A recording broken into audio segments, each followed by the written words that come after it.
95 there, Lewis Blackstock, Paddy Rosney, hot favourites at the start of the season, but they didn't make the best fit in Wales.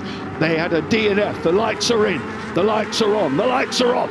Now out again, Blackstock and Rosney having a run down alongside Kershaw. But Sam and Tom Christie, number 34, on the Hannafin bike as Kershaw slots into second. Luke Williams, Jason Pitt. And they're the Laidlow boys in the blue and yellow Marin Motorsport. Christie's then lead. This is going to be it's only a 10-lapper. This will be over before you know it. This is such a brilliant sidecar track here. The greats over many, many years have graced the tarmac here at Donington Park. Many, many world championships have been fought out here, and now we're on the finest stage with British Superbikes, and the Christies are away. Kershaw's are with them. Blackstock and Rosney going too. This is absolutely brilliant, Barry. What a fantastic start by these front four. And Sam and Jack Laidlow there in 5th place, leading the cup charge. They were an absolute pain in the side of many of the GP boys last time out of Pembrey for races 1, 2 and 3, I should say. Even taking overall victory in race 3 at Pembrey as well. Sam and Tom Christie, Kershaw and Childwood on the black, no longer Quattro. They lost the Quattro sponsorship and they are therefore not doing the World Championship. They are now committed to this one. George Holden, Oscar Lawrence there on the Barnes Racing bike. Look at Kershaw putting his nose underneath Christie's, who scythed back across. They weren't having any of that. 91, Luke Williams. Kershaw desperately knows, and he's got Blackstock and Rosney, who have now sorted out their handling problems, which plagued them all last year. They've had something done with a front wishbone or a bit of a change to the front suspension. And the Laidlow boys are really, really on it here on the back of Luke Williams and Jason Pitt. Yes, absolutely brilliant start so far, and I'd like to point out as well, Tim Reeves and Mark Wilkes in 9th place.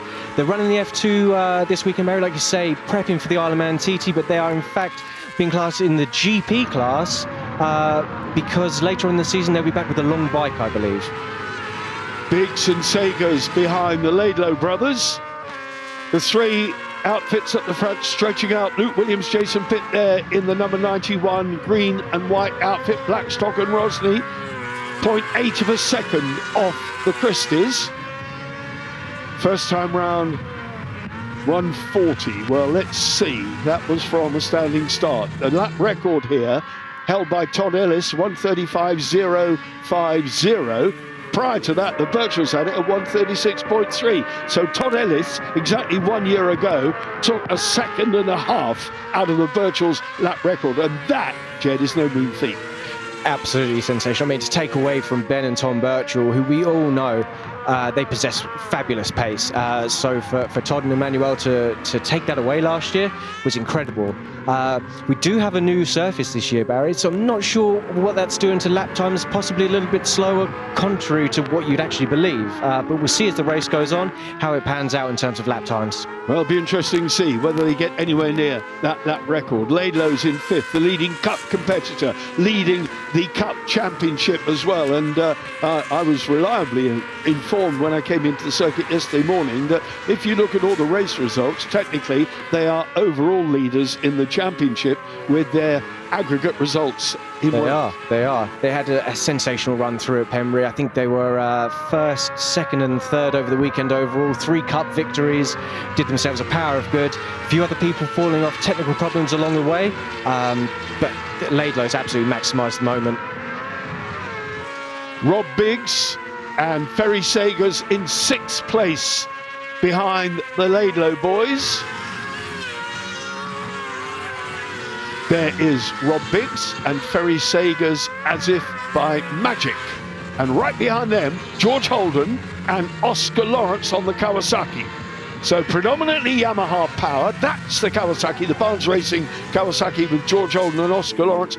Been together a good few seasons now. Bright talent, just need to find a little bit more. They do. Last year, I think they brought home 5 podiums. There's a fabulous move at them inside. Rob Biggs and Ferry Sagers. Does he keep it on the island? Oh, it's a little bit scrappy.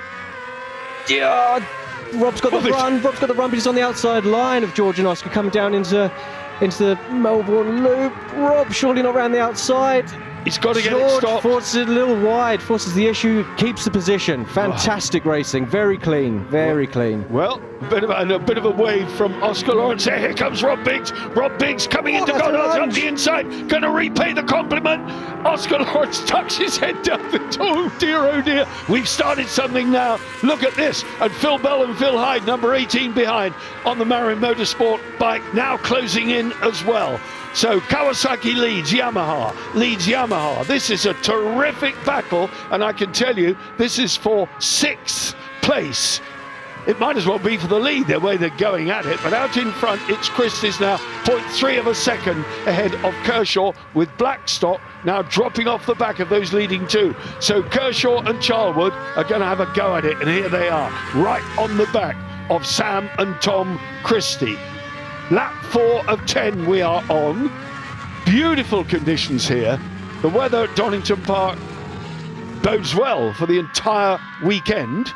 And the Christie boys are doing the World Championship, unlike the number 29 of Kershaw Racing. And here he goes up the inside, Steve Kershaw. Oh, they're touching, they're rubbing fairings through there. There is no way you can get two outfits through the foggy S's side by side, but Kershaw this time is determined. Having a look at the bottom of the Melbourne Loop, no way through. Can he cut back and get the power down? Identical power delivery on these 600cc Yamaha Superstock engines. Wow, Christie's rubbing with the Hannafin. That was good stuff. The Hannafin outfit and Kershaw Racing. No quarter arse, none given. In 9th place, still Tim Reeves and Mark Wilkes. Had some problems in qualifying with oiling. In free practice, they were losing oil pressure. They've been modifying the cooler, or the sump, I should say, to stop surge under braking. Christie's then, have they done enough? They've pulled out that 0.3 again. Last time over the line, that's what they were. Great battle between those. And there you've got Blackstock and Rosny in a somewhat solitary 3rd place. I'm a little surprised by Lewis and Paddy. I thought they'd be a little bit closer. But let's not take anything away from them, because these two crews out at the front, no strangers racing each other, of course, Barry. World Championships for the last sort of 2, 3, 4 years. They've been competing strongly against each other. Two of the best in the world. Stephen Ryan there on screen finished 3rd place for the last 2 seasons in the World Championship standings. And Sam and Tom Christie, they've taken 3 podiums from the opening 4 races in the World Championship this season. So that's the kind of class we're dealing with here. Yeah, they've really upped their game, the Christies. They got progressively quicker throughout the 2022 season. 2023, they were really on it. And this year, well, they're doing a brilliant job. Here comes Kershaw again, having a look. But no, he's not close enough.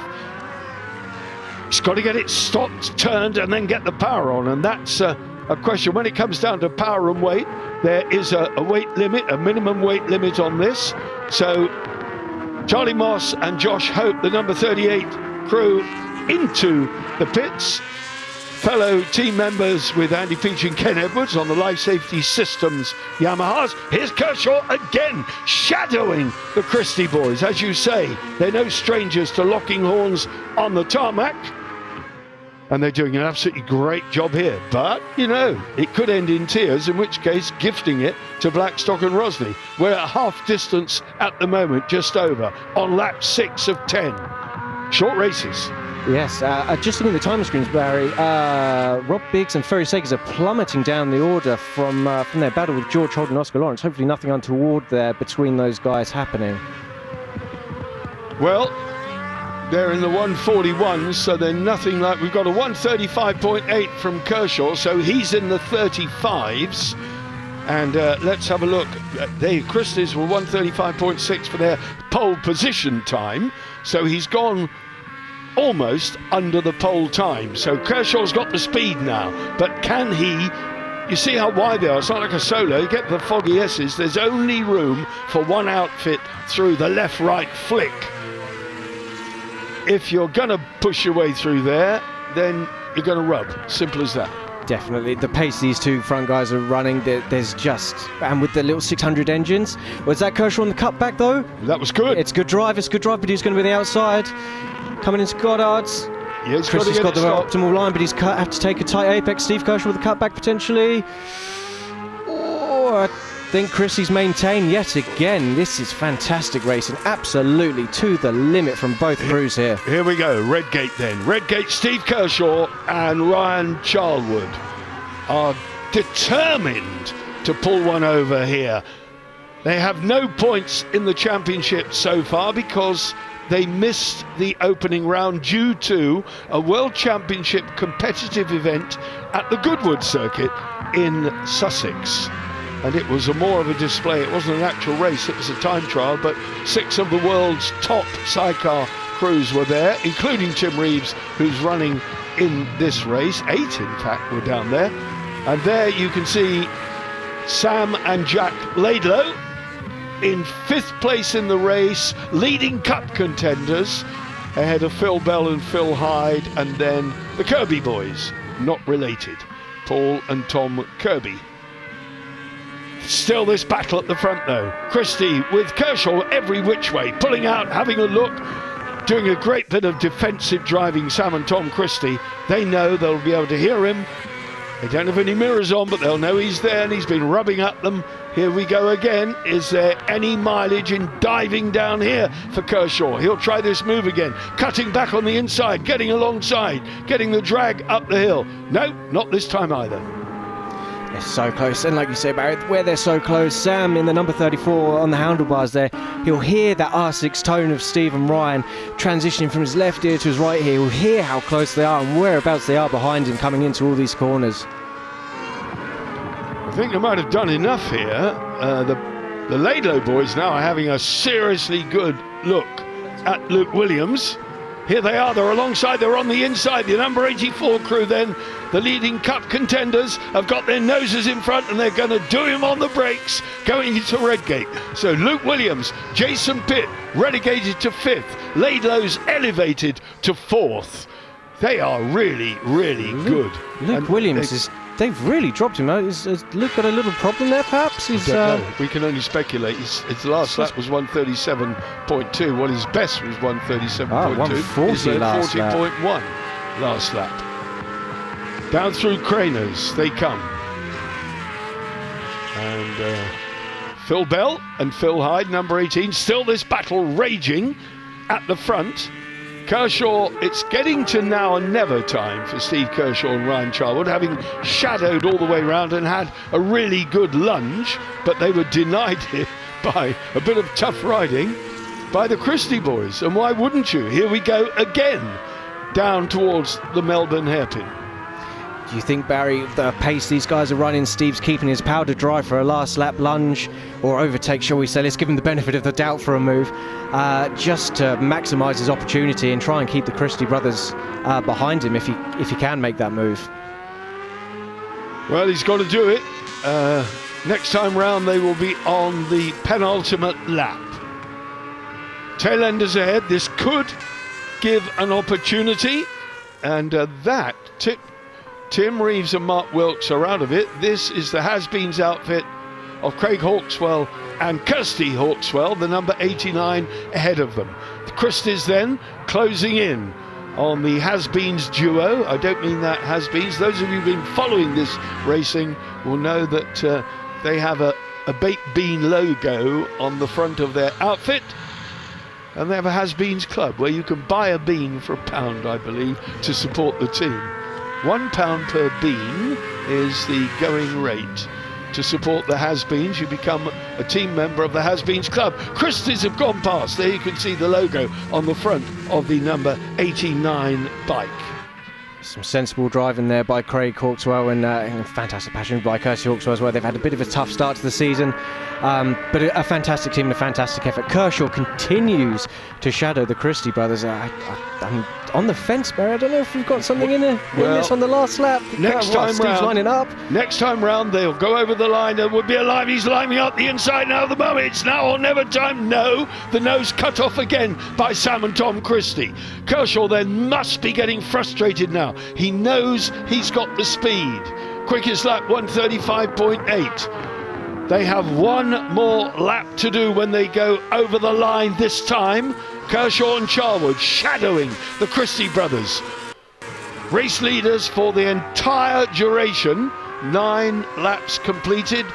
On the final one then, what has Kershaw got in his pocket? We're following them round. I don't think there's anything left. I think he's fired his 2 salvos, and Christie appears to have pulled a pin as well and eked out a little bit of an advantage here on the closing lap. We do have a bit of a wild card coming up. Billy Pearson and Johnny Restall on the Formula 2 outfit are ahead of them. I don't know if that's going to play a part potentially, but look at Kershaw absolutely gaining coming up the hill into McLean's there. It depends whether they catch them with the F2 outfit. They're the number 76 going through. That is the Pearson Restall outfit. Well, they're going to catch them at the Foggy S's, aren't they? If that's it's a Suzuki in there. If the Suzuki is quick enough, and look at Kershaw, he's right on the back here. He knows there's an opportunity with a tail ender here. Kershaw right on the back of the Christie boys. This is going to be dramatic stuff. He bumps over the curb. He's alongside as they go down towards the hairpin. Kershaw's on the inside. He's got to do it on the brakes. He's got to go in. And no, Christie's still. The run up the hill now towards Goddard's. Fantastic stuff. Christie's looking left. They know he's there. They're going to ride a defensive bend. The final turn. Sam and Tom Christie have got this one. Kershaw through the kitchen sink at it, and it was not to be. Over the line they go. Victory then for Sam and Tom Christie from Steve Kershaw and Ryan Charwood. Lewis Blackstock, Paddy Rosney, stalwarts again. 3rd place though. 4th place if they get it round. Here they come. Sam and Jack Laidlow having negotiated their way past the Hawkswell pairing. 4th place for them, and leading Cup yet again. Maxman in the Cup ahead of George Holden and Oscar Lawrence, and we're quite right. Williams has gone all the way down, and that is Kevin Cable and Charlie Richardson, who spun it on the last lap. And they're on the track. They've got to get it off the track. They're Craig Clark and Peter Enser, and Rob Biggs dropping back. So Biggsy definitely had a problem, finishing in 9th place behind Craig Clark and Pete Enser. Those are the top 9 finishers home and dry. Kevin Cable and Charlie Richardson were in 8th until they lost it. But there you have race winners, Sam and Tom Christie on the Hannafin Yamaha. Average speed 92.45 and fastest lap of 1:36.056, but not as quick as Kershaw. What a pairing they were, and what a display of racing. They will go to bed tonight in a very determined mood. I think they will, and coming with the fastest lap as well. That's P1 for tomorrow, Barry. Well, good points. Very good points. Blackstock and Rosney, 9 seconds adrift in the final analysis. They will not be happy with that. They need to find a little bit more. As I said at the outset, just not quite enough. And the same is true of Holden and Lawrence, who finished behind the Cup leaders, Sam and Jack Laidlaw. Kershaw then, this was the chance he had. He had to get past Christie, but Christie had the slower outfit in front of him, but he did the job. He kept them at bay. There was a bit of rubbing there. And now again, there was an opportunity here, but Kershaw couldn't get it stopped where he wanted to get it stopped. That's the whole point. Fantastic. There you have it. Race winners. What a great battle between those two world-class sidecar competitors. Confirmation then of the opening race here at Donington Park. Sam and Tom Christie, Kershaw, Charwood. You saw that battle unfold before your very eyes. Blackstock and Rosney, Laidlow's, Holden Lawrence, Bell Hyde, Kirby, Craig and Craig Clark and Pete Enser. Biggs and Sagers dropped back. They were running hard. Atkinson Smith ahead of Mick Bell, Shane Colebrook, and Kevin Cable, Charlie Richardson were spinners on the last lap. The rest of the outfits, well, Peach and Edwards were there, and the rest of them fought a lap down